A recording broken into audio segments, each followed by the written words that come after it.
All right, not even a minute later, this one is coming out just fine. The bolt is actually bent, so it's a good thing we're replacing this. I'm curious to see if this side has as much water as the left side did. Here's the moment of truth.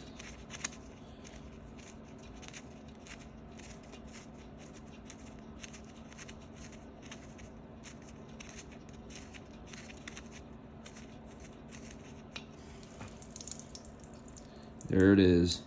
What I'll end up doing is drilling a little hole on each side of the swing arm so water could drain out that. It doesn't corrode your bolts.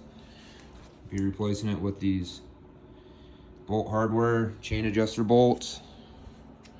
Hopefully won't have this problem anymore.